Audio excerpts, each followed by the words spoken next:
Mulibwanji. Hello, Chichewa. Yeah, hello. Mulibwanji. My name is Patrick Nganjira, and I'm a teacher here at Nalikweli Demonstration Secondary School. Here is Mr. Jima, my colleague.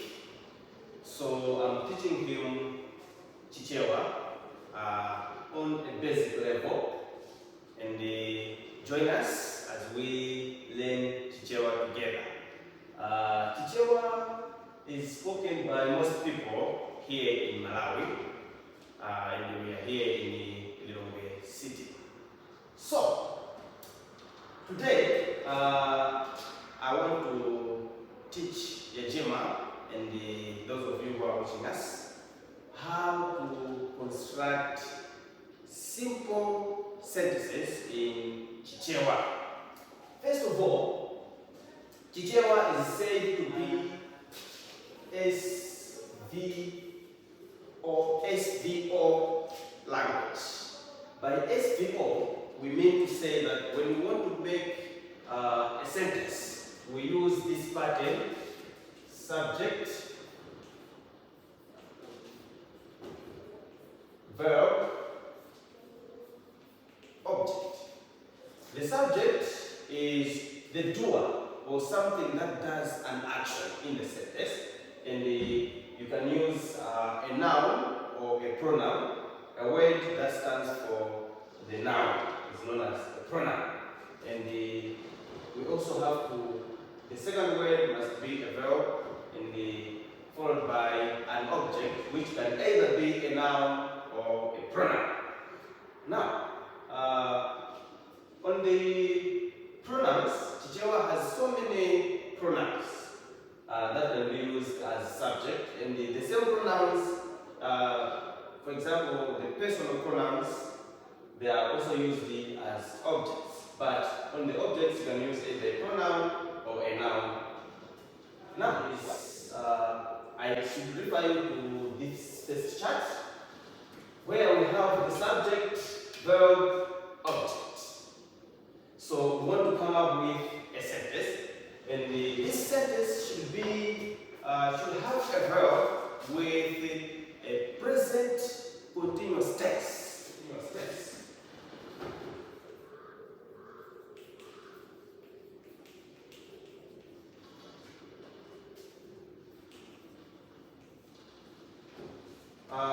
The present continuous tense in Chichewa is the tense that shows the action that is currently taking place. For example, right now I am teaching Chichewa. I am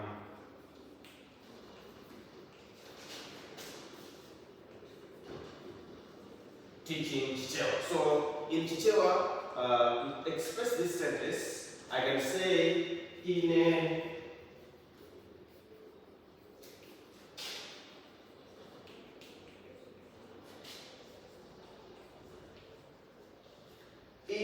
ndikuphunzitsa Chichewa. You can say ine ndikuphunzitsa Chichewa. Now the question is, how do I come up with ndikuphunzitsa? From where do we get ndikuphunzitsa in order to express this sentence in the present continuous tense? So that's what I want to show you today. Now, the inner part is the subject, the ndikuphunzitsa is the verb, and the object is Chichewa. So, let me refer you to this chart. I know most of you are not able to get, especially this part, who know how to show you how this chart is. But the subject pronouns, ine is for it means I. Ife, it means we, if it's two or more people. So iwe means you, which is singular if it's one person. But inu, if it's more than one person, maybe two or more, or you want to show respect, if it's one person but you want to show respect, you will still use inu.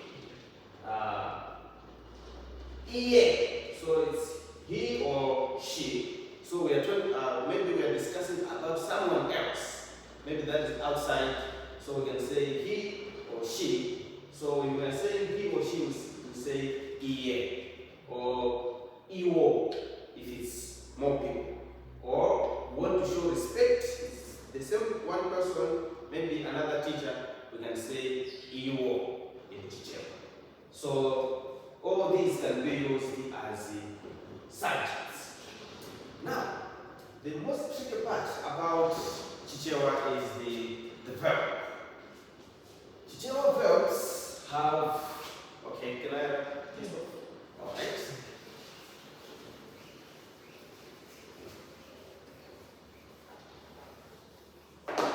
The verb of the positive.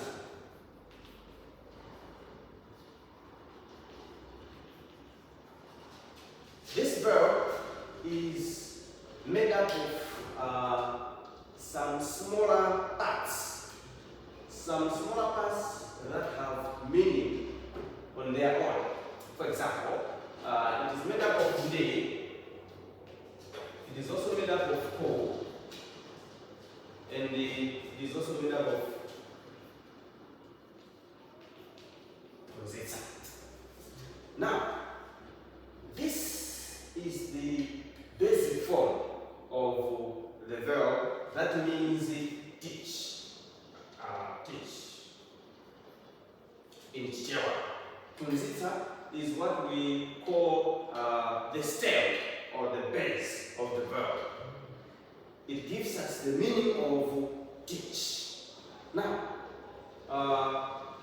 before this stem, we have certain what we call in language as morphemes, certain markers, grammatical markers that give us the meaning. For example, ndi, it gives us the meaning of the one that is doing the action of this verb, that is I.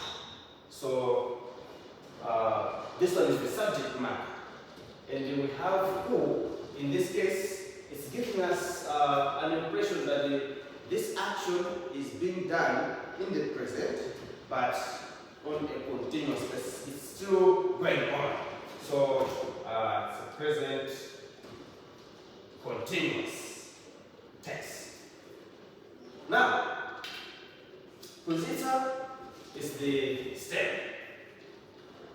So, for example, if you want to say that he is teaching Chichewa. He is teaching Chichewa. So you come here on the subject. The subject is he, right? So you take iye.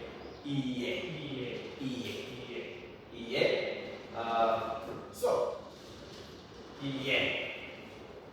Now, for you to show that the verb, the subject of the verb is iye, you also have to use a subject marker that agrees in both in number and person with this iye. So this one is singular number, and here we have plural or respect markers. So you will take, since it's iye singular, you also come here, but now it's the same, so we have no problem here. So iye a. Now this is part of the verb. This will form part of the verb. This a will be followed by the tense marker that shows that the action is taking place right now, which is what? Present continuous tense marker. It's cool. It's always cool. Yeah. So a plus cool plus the stem, which is so it will be iye. Now this will be one word. It will be one word. So it will be iye akupunzita. It's like that. Iye Iye akuphunzitsa what? Chichewa. So it's like you're saying he is teaching Chichewa. Now you discover that most Chichewa speakers do not use the subject, like mentioning it clearly whenever they're speaking. They omit it usually. They will just say, I will pose it to Chichewa. That is so because Chichewa has the subject matter that we have already looked at. The "a" here gives an impression in a Chichewa speaker that this one is talking about he or she. So that's why usually we don't say we just say I will pose it to Chichewa. Or we can just say Chichewa instead of saying ine Chichewa. Or instead of saying you are teaching Chichewa, we can just say we can just put who. Here we can put who opposite Chichewa. Yes. What about if you want to say that you are teaching Chichewa, but in a respectful way? You want to respect the other person. How do you say it? So you should refer to this chart because we have ine, iwe, iye for singular. Then we have plural, ife, inu, iwo. So inu mukupunzitsa Chichewa. Great. Inu mukupunzitsa Chichewa. So you have taken inu because you want to show respect. But sometimes you can also use this, as we have already said, to show that you are addressing a lot of people. So the plural marker shows respect also, but it just depends on the context that you are using that marker. Now, let me refer you to these verb stems. We have Chichewa verb stem and its meaning. We have punzila. Punzila means learn. This one is ya. The first one is ya. It means it. I don't know are you able to pronounce ya? Ya. Ya. Ya. Ya. Ya. Not ya. It's the D plus the Y pronounced together. It's ya. Yeah. Yeah. That's fine. That's fine. I know it's hard for you because we don't have ya in Japanese, right? Yeah. Okay. So that's okay.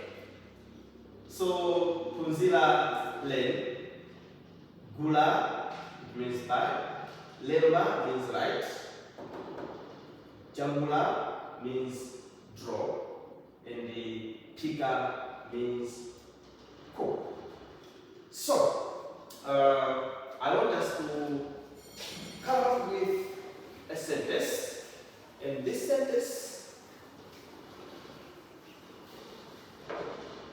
you use one of these verbs, the verb stems, and then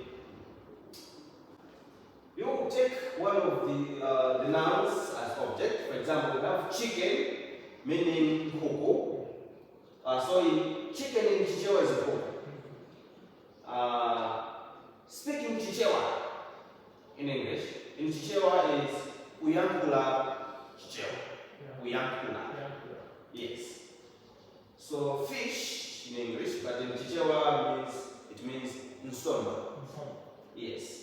Then pen, the actual pen that we use for writing, in Chichewa is cholembe. So we also have letter. For example, we want to write a letter to apply for a particular job. So that letter is known as character in Chichewa. Yes. So I want you to come up with a sentence, a simple sentence, using written what you have learned, and you should tell me what you have written right here. Okay, have you gotten what I've said? Yes. Yes. So you should take a word and add them, starting with the subject, the verb, and then the object. And then you should tell me what you have come up with. You can use this slide. Yeah. Look.